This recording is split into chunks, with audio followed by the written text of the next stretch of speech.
Pierre-Jean Chalençon sans le sou, son témoignage choque. Aujourd'hui, je prends le métro. La nouvelle vie de Pierre-Jean Chalençon. J'ai perdu 15 kilos, je prends le métro et je vais mieux. Paris, France, 28 novembre 2025. 3 semaines après l'adieu forcé à son cher palais Vivienne. Vendu aux enchères pour 8 millions d'euros à la banque Swiss Life, Pierre-Jean Chalençon s'est confié. Avec une rare sincérité au magazine Closer. Criblé de dettes et confronté à une série de scandales. L'ancien acheteur vedette d'affaires conclu révèle la descente aux enfers qu'il a vécue et sa détermination acharnée à renaître. Le collectionneur n'a pas éludé la violence de son passage à vide, où les revers personnels et professionnels se sont accumulés à un rythme effréné. Je m'en suis pris tellement plein la gueule ces dernières années. Viré de France 2 en 24 heures, placé en garde. À vue pour un dîner soi-disant clandestin pendant le Covid. J'ai fait une grave dépression au point de boire, de sombrer. De consommer des produits illicites. J'ai pensé plusieurs fois au suicide, confie-t-il, dévoilant l'ampleur du traumatisme. Malgré cette obscurité, Chalençon puise une force inattendue dans son passé. Mais je suis fort et courageux. J'ai eu une leucémie à 40 ans et, depuis, chaque jour est une victoire, un bonus à savourer.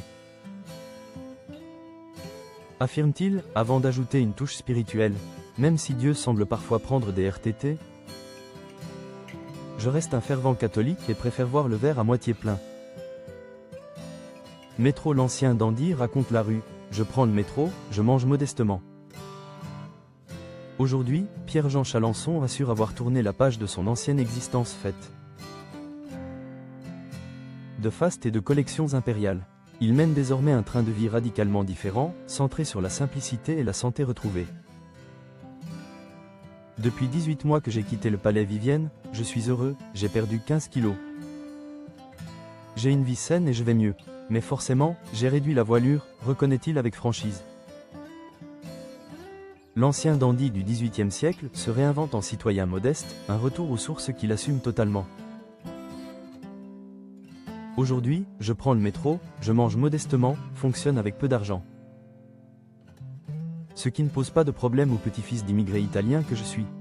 J'ai grandi dans un pavillon. Au Pec, dans les Yvelines. Ma mère vendait des chemises, mon père était journaliste. Je n'ai rien dandy déconnecté de la réalité. Pour éponger ses dettes, estimées à plus de 10 millions d'euros, le collectionneur s'est séparé en juin dernier d'une partie cruciale de sa collection napoléonienne.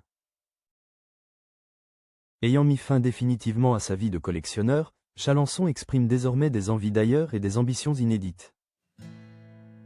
J'aspire à quitter la France, à voyager en Asie, aux États-Unis, au Canada, à vivre, tel Karl Lagerfeld, dans un loft épuré aux murs blancs, confie-t-il. Mais ce n'est pas tout. Le collectionneur envisage même une reconversion inattendue dans la sphère publique. Et, pourquoi pas, participer à la vie politique, à la privatisation de l'audiovisuel public. S'il y a un changement de gouvernement, ce qui m'importe réellement, c'est le bonheur que je peux apporter aux gens. Toujours aussi fantasque malgré ses revers, il révèle également des envies artistiques pour 2026, la sortie de sa chanson. Rendez les bijoux de la couronne ce 28 novembre et la volonté de monter un one-man show. Et de reprendre des émissions de télé. Tout un programme pour l'homme qui a réussi à se relever.